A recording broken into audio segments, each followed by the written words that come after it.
আসসালামু আলাইকুম বন্ধুরা, আশা করি আপনারা সবাই ভালো আছেন এবং সুস্থ আছেন।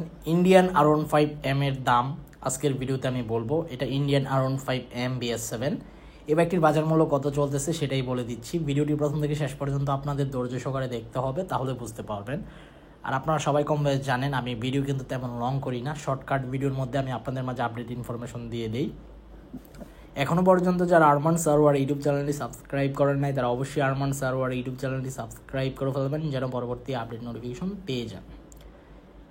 ইয়ামা R15M ইন্ডিয়ান যে ভার্সন বাইকটি আছে, এটা কিন্তু বাংলাদেশের বাজারে ব্যাপক চলতেছে, বলা যায় ইন্দোনেশিয়ান R15M এর তুলনায় বাজেট ফ্রেন্ডলি। আর বাইকটির মধ্যে কুইক শিফটার আছে, সবাই কম বেশ জানেন। এই বাইকটির এই মুহূর্তে প্রাইস চলতেছে আপনার 5,80,000 টাকা আস্কিং প্রাইস। কত টাকা আস্কিং প্রাইস চলতেছে? 5,80,000 টাকা আস্কিং প্রাইস ইয়ামা R15M মনস্টার এডিশন বাইকটি। তো যারা নিতে চান অবশ্যই 5-6টি শোরুম যাচাই বাছাই করে তারপর বাইক ক্রয় করতে পারেন। আর অবশ্যই 5-6টি শোরুম যাচাই বাছাই করে বাইক ক্রয় করাই উত্তম আমি মনে করি।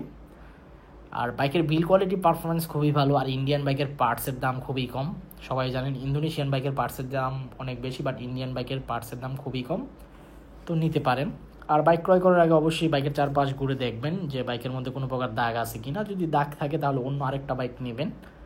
পাশাপাশি সার্ভিস সেন্টারও দেখতে হবে। ভালো মানের সার্ভিস সেন্টার যে শোরুমে থাকে ওই শোরুম থেকে বাইক ক্রয় করা উত্তম আমি মনে করি, কারণ ভালো মানের সার্ভিস সেন্টার থাকাটাও জরুরি।